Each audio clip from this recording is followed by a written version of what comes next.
Dans la Bible, l'expression « Fils de l'homme » n'est pas du tout dédiée au Messie. Elle ne s'applique pas seulement au Christ. L'expression « Fils de l'homme » s'applique à n'importe quel homme. De l'Ancien Testament au Nouveau Testament. Fils de l'homme signifie fils d'homme, fils d'un homme. En voici la démonstration scripturaire. Voici cette preuve irréfragable pour corriger le mensonge de l'évangile contemporain qui prétend que l'expression « Fils de l'homme » est réservée à son Jésus. 1. Fils de l'homme est précédé de l'article « les » dans le psaume chapitre 62, verset 10.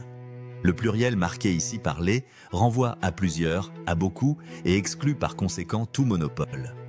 Oui, vanité les fils de l'homme, mensonge les fils de l'homme. Dans une balance, ils montraient tous ensemble, plus léger qu'un souffle. Psaume 62, 10. En outre, ce verset parle des fils d'hommes comme étant des vaniteux et des menteurs. Le christianisme tiendrait-il maintenant Jésus, le sien ou le véritable, pour menteur? 2. Fils de l'homme est attribué par Dieu s'adressant nommément à Ézéchiel, dans Ézéchiel chapitre 27, verset 2. Et toi, fils de l'homme, prononce sur Tyr une complainte. Ézéchiel 27, 2. Ézéchiel n'est pas le Messie, pourtant Dieu l'appelle fils de l'homme. 3. Fils de l'homme est employé génériquement dans Job 25,6 pour désigner l'humanité que Job tient pour un ver et un vermisseau, c'est-à-dire une larve, quelque chose d'insignifiant. Le Messie serait-il insignifiant? 4. Fils de l'homme est encore utilisé comme un terme générique dans le psaume chapitre 8, versets 4 à 7. Dans ce verset, il est écrit que Dieu a fait le Fils d'homme en lui faisant grâce de prérogatives exorbitantes et imméritées dans et sur la création entière.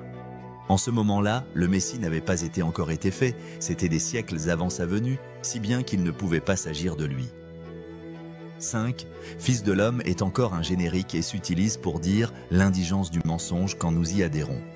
Dieu n'est point un homme pour mentir, ni fils d'un homme pour se repentir. Ce qu'il a dit, ne le fera-t-il pas? Ce qu'il a déclaré, ne l'exécutera-t-il pas? Nombre, chapitre 23, verset 19. 5. Heureux l'homme qui fait cela, et le Fils de l'homme qui y demeure ferme, gardant le sabbat, pour ne point le profaner, et veillant sur sa main, pour ne commettre aucun mal. Ésaïe, chapitre 56, verset 2. Ici, Fils de l'homme désigne n'importe quel être humain qui persévère dans l'obéissance à Dieu. 6. Comment l'évangile chrétien peut-il prétendre que l'expression « Fils de l'homme » est dédiée à son Jésus, qui n'est même pas un homme, ou un fils d'homme, même pas un bâtard, puisque le Christ chrétien n'a eu aucun père biologique terrestre dont il aurait pu être le fils. Son père est plutôt un esprit. Chacun constate bien que l'évangile chrétien est profondément anti-biblique. 7. Il est écrit dans Jean chapitre 5, verset 27. « Et il lui a donné le pouvoir de juger, parce qu'il est fils de l'homme. » Si le véritable Christ n'avait pas été pleinement et ordinairement fils d'homme à sa conception et à sa naissance, il ne serait ni le juge, ni le Messie. Et il n'y aurait ni salut, ni bonne nouvelle, ni rien. Le Christ prêché par l'évangile contemporain n'est pas fils de l'homme, puisqu'il a pour père un esprit, et parce qu'il n'a aucun père biologique sur cette terre. Il n'y a de fils d'homme que lorsqu'un autre homme, en chair et en os, a cotisé une semence masculine, caractérisée par le chromosome mâle Ibn. Yeshua, le Christ des prophètes et des apôtres, est fils de l'homme car il a pour père biologique terrestre Joseph. Cela est distinctement écrit dans Jean chapitre 1 au verset 45. Philippe rencontra Nathanaël et lui dit « Nous avons trouvé celui de qui Moïse a écrit dans la loi et dont les prophètes ont parlé, Jésus de Nazareth, fils de Joseph. » Il est écrit « fils de Joseph ». Il n'est pas écrit « fils adoptif de Joseph » ni « fils administratif de Joseph ».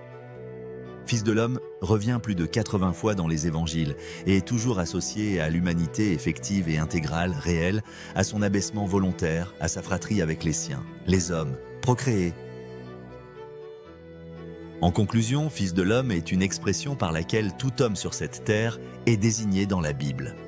Fils de l'homme signifie un être humain de sexe masculin, né par procréation de deux parents biologiques terrestres.